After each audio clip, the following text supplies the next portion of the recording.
वज़ीर-ए-आज़म इमरान खान ने चौधरी परवेज़ इलाही और काफ लीग के तहफ़्फ़ुज़ात के पेश नज़र काफ लीग के रहनुमाओं से मुलाकात का फैसला कर लिया है। तफसीलात के मुताबिक वज़ीर-ए-आज़म इमरान खान स्पीकर पंजाब असम्बली चौधरी परवेज़ इलाही से कुछ दिनों में मुलाकात करेंगे। वज़ीर-ए-आज़म के मुताबिक तमाम इत्तेहादियों को साथ लेकर चलेंगे। वाज़ेह है कि वफाकी वज़ीर इत्तलात फवाद चौधरी के बयान पर मुस्लिम लीग काफ ने मौजूदा हुकूमती जमात से इज़हार नाराज़गी किया था। याद रहे कि काफ लीग के तहफ़्फ़ुज़ात दूर करने के लिए वज़ीर आला पंजाब सरदार उस्मान बुज़दार ने भी स्पीकर पंजाब असम्बली परवेज़ इलाही की मुलाकात की, जो बेसूद रही। मुलाकात में काफ लीग की हुकूमत से मुताल्लिक़ तहफ़्फ़ुज़ात दूर करने की कोशिश नाकाम हो गई।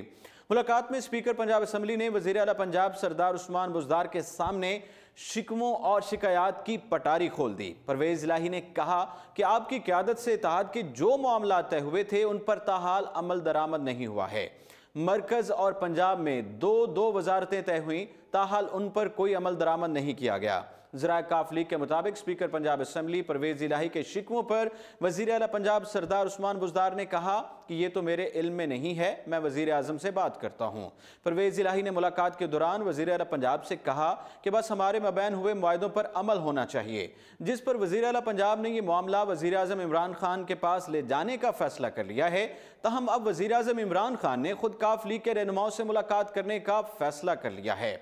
मीडिया रिपोर्ट्स के मुताबिक वज़ीर आला पंजाब सरदार उस्मान बुज़दार से स्पीकर पंजाब असम्बली परवेज़ इलाही की मुलाकात बेसूद होने पर काफ लीग ने इस्लामाबाद में इजलास भी तलब कर लिया है, जिसमें इत्तेहाद से मुताल्लिक़ मामलात ज़ेरे गौर आएंगे।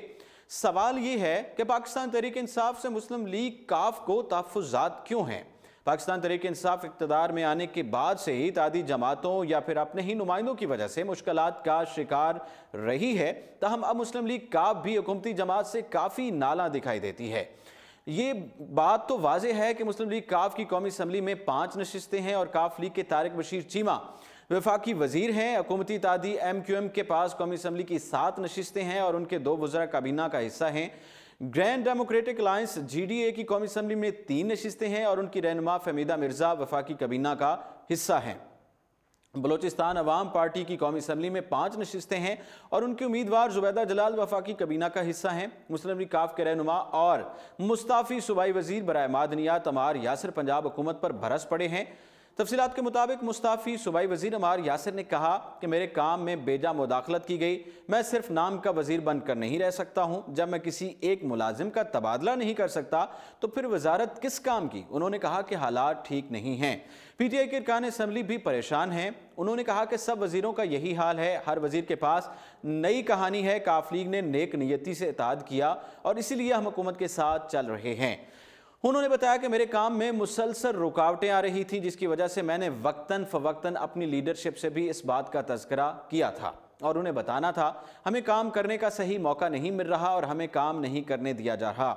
इस मामले पर मैंने नईमुल हक को भी कई मरतबा आगाह किया, लेकिन कुछ नहीं हुआ। वज़ीर आज़म इमरान खान हमसे नताइज का मुतालबा करते थे और कहते हैं कि तमाम वज़ीर अपना रिज़ल्ट दें। अगर रिज़ल्ट चाहते हैं तो फिर इख्तियार भी देना होगा। उन्होंने कहा कि मैं सिर्फ अपनी बात नहीं कर रहा, मैं तमाम वज़ीरों की बात कर रहा हूँ कि हमारे पास क्लास 4 के मुलाजिम का तबादला करने का भी इख्तियार नहीं है। दूसरी तरफ बात करें, मुस्लिम लीग काफ के हुकूमत से अभी इख्तिलाफात ख़त्म नहीं हुए थे कि एक और इत्तेहादी जमात ने पाकिस्तान तहरीक इंसाफ को टफ टाइम देने का फैसला कर लिया है। तफसीलात के मुताबिक पाकिस्तान तहरीक इंसाफ की इत्तेहादी जमात बलूचिस्तान अवामी पार्टी ने हुकूमत से मजीद एक और वजारत देने का मुतालबा कर दिया है। बलूचिस्तान अवामी पार्टी की असम्बली में 5 नशिस्तें हैं, जिसके बदले उसने हुकूमत से एक और वजारत का मुतालबा कर डाला है। इसके अलावा बलूचिस्तान अवामी पार्टी की जानिब से जुबैदा जलाल की वजारत भी तब्दील करने का मुतालबा किया गया है। फिलवक्त इतना ही और आप देखते रहिए उर्दू पॉइंट।